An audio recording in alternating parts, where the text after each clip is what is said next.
నమస్కారం. నా పేరు మాల నరసింహులు. ఆదివాసి గిరిజన వైద్యం. చాలా మందికి ఇప్పుడు చెప్పడం చిట్కా ఏంటంటే, ముసలోళ్ళ కాంటి 1 నెల పిల్లల నుండి 100 ఏళ్ల ముసలోళ్ళ వరకు ఊపిరితిత్తుల వ్యాధి.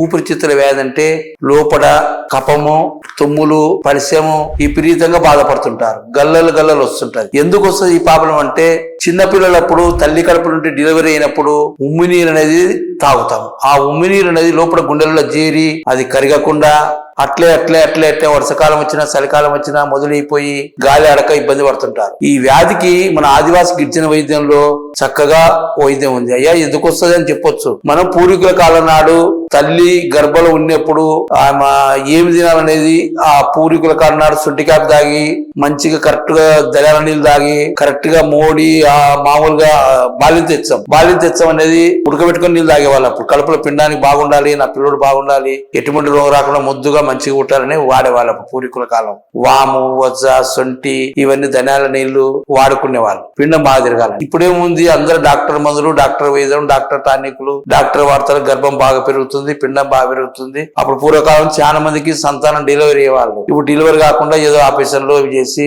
పాలనకి ఏం కాకుండా ఏదో చేసి గడపడుతున్నారు. ఆ తర్వాత నెల పిల్లోడైనాక 2 నెలల పిల్లోడైనాక వానికి తలస్నానం చేయించి, అప్పుడు పూర్వకాలం నాడు మన పూర్వీకుల కాలం చెంచుల కాడ పిట్టకాల ఆకు, కారింగ ఆకు, తెల్లపొత్తరాచాకు, తర్వాత వచ్చేసి వాము, తర్వాత సొంటి ఇవన్నీ వేసి మంచిగా పొగ పట్టేవాళ్ళు పూర్వీకుల కాలం. ఇప్పుడు పొగ అనేది లేదు. పొగ పట్టరు, వాసన చూపించరు. ఎంత చెప్పిన తూర్చడం, కరెంట్ గాలికి ఫ్యాన్ గాలికి పెట్టడం, డ్రై అయినాక పౌడర్ కొట్టడం, డ్రెస్ మార్చడం, పారేయడం. ఏదైనా దగ్గు బుస్సవాయసం వస్తే డాక్టర్ కాడ పోయి చెక్ చేయడం, మందులు వేయడం. అందుకోసం ఈ ఇబ్బంది పడే దానికోసం మగోళ్ళు గాని, పిల్లలు గాని, పెద్దోళ్ళు గాని, ఆడోళ్ళు గాని ఆస్మా రోగానికి చక్కని ఆదివాసి గిరిజనలో వైద్యం ఉంది. చెప్తా వినండి. ఆ వైద్యం ఏంటంటే, చెట్ల పేరు ఏంటంటే అడ్డసరం చెట్టు ఒకటి ఉంటది.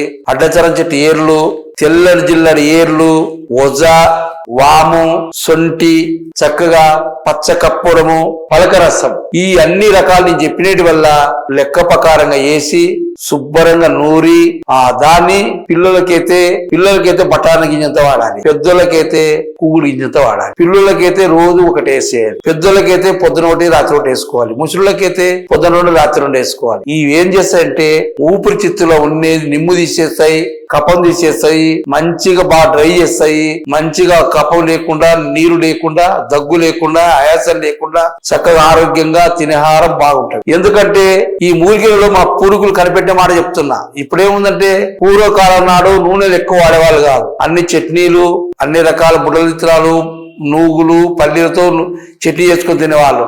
నూనె కూడా ఎవరో గాలిపు నూనె కొద్దిలేసి చేసేవాళ్ళు. ఇప్పుడు ప్రతి ఒక్కరు వంటలో నూనె తేలాల.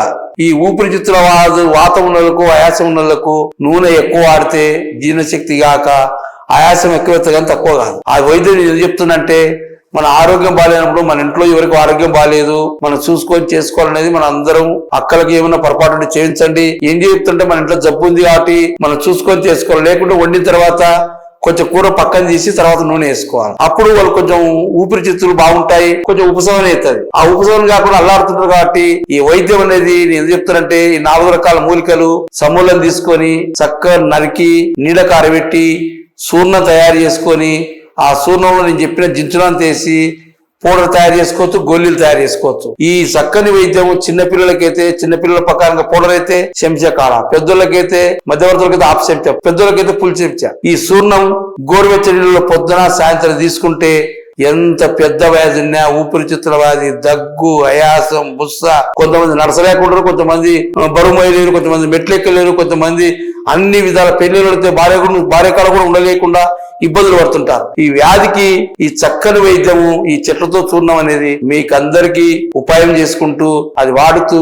పథ్యం అనేది ఈ మందు వాడేటప్పుడు ఐస్ క్రీము, కూల్ వాటరు, మజ్జిగ, నూనె తిండ్లు తక్కువ చేసుకొని ఈ మందు వాడుకుంటే చక్కగా మీకు అందరికీ మంచిగా అవుతుంది. ఎందుకంటే అందరికీ అయ్యా మీరు ఏమి మీకు అనుభవం ఉంది, మీరు ఏం చదువుకున్నారు, ఏం మీకు తెలుసు అంటారు. అనుభవ వైద్యం అంటే ఆదివాసి గిరిజనులు పూర్వీకుల కాలం నుండి కొండలు మాకు డాక్టర్ ఉండరు, మా పెద్దలు తరతర మూలికలు గుర్తుపట్టుకొని అడ్డచరం అనేది అడ్డసరం చెట్టు అనేది చాలా పెద్దది. ఆ చెట్టు అడ్డసరం చెట్టులో తర్వాత నేను చెప్పిన చెట్ల మూలికల్లో చాలా పెద్ద గుణాలు ఉన్నాయి. కాబట్టి ఆ మూలికతోటి తెల్ల జిల్లడి చెట్టు చాలా పెద్దది. ఆ చెట్టు బెరుడు తీసుకొని పచ్చకప్పురము, పలకరసము, వాము, వజ, సొంటి, మోడి, పిప్పళ్ళు అన్ని రకాలు వేసి తయారు చేసిన చూర్ణము మీరు ఓపుకుంటే ఒకవేళ మీరు నేర్చుకుంటామయ్యా, నువ్వు ఒక్కరి ఇంతమందికి ఆడిస్తావు, కోట్ల లక్షల మందికి ఉంది కదా ఈ వ్యాధి అనొచ్చు, నేను నేర్పిస్తా, నా కాడికి వస్తే ఓపుకుంటే నేర్పిస్తా, ఓర్పించిన దానికి నేర్పించిన దానికి కూడా ఫీజు తీసుకుంటా. ఎందుకంటే ఈ వ్యాధి అనేది గుళికలు మింగుతారు, గొట్టాలు బిడుస్తారు, రకరకాల టానికులు తాగుతారు, రకరకాలు తింటారు. ఫుడ్ తినేది ఉన్నాం, దాంట్లో కారం ఉప్పు కలిసాల్సిందే, నూనె కలిసాల్సిందే, అన్ని కలిసాల్సిందే. మనకొక్కరు సపరేట్ చేయనిక ఎవరు చేయరు. కాబట్టి ఈ చక్కని వైద్యం మీరు ఉపయోగించుకొని మీరు వాడి 1 month చూడండి, ఆస్మా రోగం ఉన్నోళ్ళు కానీ, దగ్గున్నోళ్ళు కానీ, ఆయాసం ఉన్నోళ్ళు కానీ, నెల పిల్లల నుండి 100 ఏళ్ల ముసలోనికి ఈ వైద్యం నా కాడ దొరుకుతుంది. నేను తయారు చేసిన పౌడర్ దొరుకుతుంది. హైదరాబాద్ నంబర్, కర్నూలు ఒక నంబర్ ఉంటుంది. ఈ వైద్యం మీకు అందరూ ఉపయోగించుకొని ఈ లంగ్స్ పాపడానికి చక్కగా ఆరోగ్యంగా ఉండాలని మరొకసారి అందరూ చెప్తూ, ఈ మందులు వాడేటప్పుడు పత్యం ఉండి చేసుకున్నాలి. మీరు ఒక నెల మందు తీసుకొని చూస్తే మీకు దొరుకుతుంది. నేను ఈ వైద్యాన్ని అనేది చక్కగా మీరు ఈ మందు కూడా మీరు ల్యాబ్లో చెక్ చేసుకోవచ్చు. ఎందుకంటే కొంతమంది ఏం చేస్తారంటే ఇంగ్లీష్ మందులు తెచ్చుకొని ఆయుర్వేదంలో నూరి మందులు ఇస్తున్నారు. అట్టొద్దు.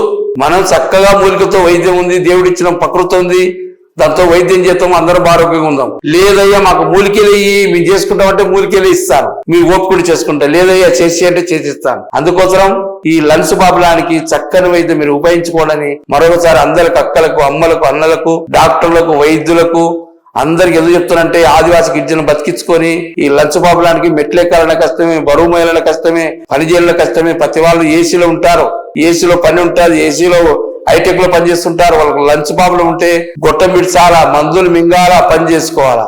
ఏసీ పని చేసి మిషన్లు పనిచేయమని బాధపడుతుంటారు. కాబట్టి అందరికి నా మందు ఒకసారి వాడి చూడిచి మీరందరూ ఉపయోగించుకొని మరొకసారి అందరికి చెప్తూ, ఈ వైద్యం అనేది ఒక ఆదివాసి పూర్వీకుల నుండి చేసినారు. కాబట్టి ఈ వైద్యంలో చక్కగా చెట్లలో ఆ గుణం ఉంది. కాబట్టి పూర్వకాలాల పెద్దలు ఏం చేసేవాళ్ళు, యాసం వస్తేనే మా పల్లెటూర్లలో తంగడాకు పోయి తెచ్చుకుంటారు. దొడ్డికి పోయి, పొలంకాడికి పోయి, చేనుకాడికి పోయి తంగడాకు తెచ్చుకొని ఆ తంగడాకు మంట మీద కాపి ముక్కులో బిడిస్తారు. బిడిస్తే పనిచేస్తుంది, అప్పటికే పనిచేస్తుంది, ఆ 10 నిమిషాలు పనిచేస్తుంది. అది బిడిచినప్పుడు ఆ లోపల పోయి ఆ కపాన్ని కరిగిస్తుంది. అట్టకాకుండా ఈ వైద్యం అనేది మా పెద్దలు కనిపెట్టిన వైద్యం మీకు అందరికి ఉపయోగపడి మంచిగా ఉండాలని. ఆస్మా రోగాలకి నెల పిల్లల నుండి 100 ఏళ్ల ముసలి వరకు మందు ఉంది. ఈ చాలా పెద్ద వైద్యం. ఎందుకంటే ఒకసారి వాడిన తర్వాత లైఫ్ లాంగ్ లేకుండా పోతుంది, జీవితాంతం వాడేది కాదు. ఏ సంవత్సరం వచ్చింది, వానకాలం వచ్చింది మళ్ళీ వచ్చింది, చలికాలం వచ్చింది మళ్ళీ వచ్చింది లేకుండా ఈ మందు 6 నెలల కోర్సు ఉంటుంది.